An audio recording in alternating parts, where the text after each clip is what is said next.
যে সদাকাতুল ফিতরটা আসলে কি এবং এটি কাকে দিব, কোন ব্যক্তি প্রদান করবেন এবং কখন আমরা দিব, আপনি যদি কোরআন এবং সুন্নাহর আলোকে বলতেন প্লিজ। হ্যাঁ, জাযাকাল্লাহ।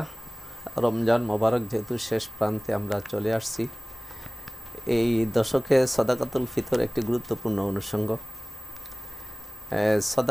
সদাকা অর্থ তো দান, আর ফিতর ঈদ উল ফিতর উপলক্ষে আমরা দীর্ঘ 1 মাস সিয়াম সাধনা করে সর্বশেষ যখন শাওয়াল মাসের চাঁদ দেখি, তখন মূলত সদাকাতুল ফিতরের প্রসঙ্গটা আসে।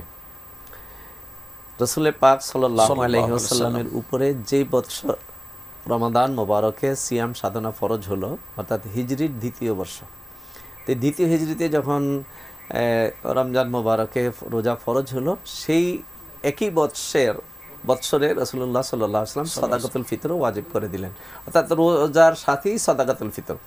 রমজানের সিয়াম সাধনা শেষে যেই দিন আমরা ঈদ উল ফিতর উদযাপন করি, ঈদ উল ফিতর হলো মুসলিম সমাজের সবচেয়ে বৃহত্তর ধর্মীয় অনুষ্ঠান, যে অনুষ্ঠান যে আনন্দে ধনী গরিব সমাজের প্রত্যেকটি লোক এখানে আনন্দে সমানভাবে শরীক হওয়ার একটি সুযোগ থাকে। আল্লাহর পক্ষ থেকে এই ঈদ দুটি আমাদেরকে দেওয়া হয়েছে। ঈদ উল ফিতরের দিন আমাদের সমাজে যারা দরিদ্র আছে, দুস্থ আছে, যারা আনন্দে শরীক হওয়ার মতো আর্থিক অবস্থা নেই, তারা সেদিন আনন্দে শরীক হতে পারে।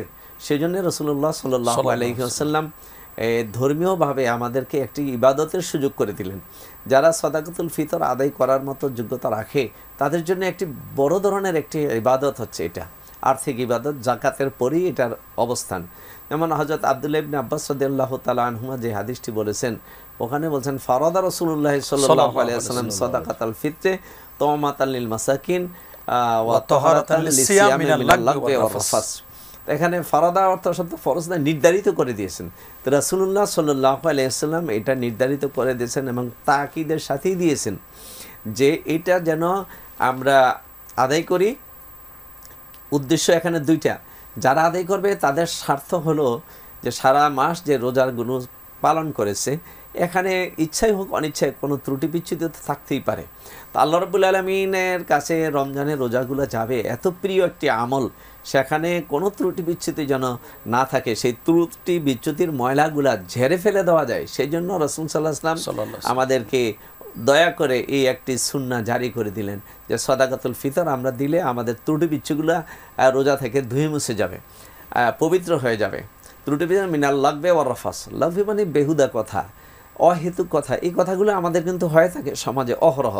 আর রাফাস বলতে যেটা ব্যক্তিত্বের সাথে মানায় না, রমজান মাসে মানায় না, এমন ধরনের আচরণ, এমন কথাবার্তা যেটা যৌনতার দিকে যায়, মুফদি ইলা জিনা, জি, যৌনতার দিকে যায়, এই ধরনের কথা বলা, এই ধরনের কোনো অনুষ্ঠান দেখা, এই ধরনের কোনো চিত্র দেখা, এই ধরনের কোনো আলোচনায় মগ্ন হওয়া, এই সবগুলো রফাসের ভিতরে পড়ে। তো এই ধরনের ত্রুটি বিচ্যুতি কিন্তু এখন সমাজে দিন দিন বেড়ে যাচ্ছে। আজকের জামানায় যে সোশ্যাল মিডিয়ার কারণে এই ত্রুটি কিন্তু রোজাদারের রোজা অবস্থায়ও কিন্তু এইগুলো আক্রান্ত করতেছে আমাদেরকে।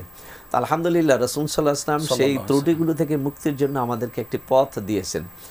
আর যারা সেই দিন গরিব থাকবে, অর্থাৎ মূলত লিল মাসাকিন, রাসূল সাল্লাল্লাহু আলাইহি ওয়াসাল্লাম লিল মাসাকিন শব্দটা বলেছেন, অর্থাৎ ঈদের দিন যাদের ঘরে পানাহারের মতো অবস্থা থাকবে না, ব্যবস্থা থাকবে না, তাদেরকে এইটা দেওয়ার কথা। অন্য একটি হাদিসে রাসূল সাল্লাল্লাহু আলাইহি ওয়াসাল্লাম বলছেন ওগনুহুম লিয়াউম, আজকে এই দিনে, ঈদের দিনে তাদেরকে তোমরা দরিদ্র করে ধনী করে দাও, আজকের দিনে যেন তারা কারো কাছে হাত পাততে না হয়। আমাদের দেশে রাস্তায় অনেক পথগুলি মানুষ আছে, ফুটপাতে, যাদের ঘর নাই, দরজা নাই, খাবারের জন্য স্বাচ্ছন্দ্যে ঈদের আনন্দের স্বাচ্ছন্দ্যের সাথে আমাদের সাথে অংশীদার হতে পারে। সেজন্য রাসূলুল্লাহ সাল্লাল্লাহু আলাইহি ওয়াসাল্লাম সাদাকাতুল ফিতর চালু করে দিলেন। এবং মুসলমান যে একজন অপরজনের জন্য, আমি একা নই, আমি সকলের জন্য, আবার সকলে আমার জন্য। শাহরুল মুআনাসা, শাহরুল মুআনাসা অর্থাৎ সহমর্মিতা, ভ্রাতৃত্বের মাস রমজান মাস, এটার বহিঃপ্রকাশ মূলত সাদাকাতুল ফিতরের দ্বারা গঠিত। ধন্যবাদ আপনাকে।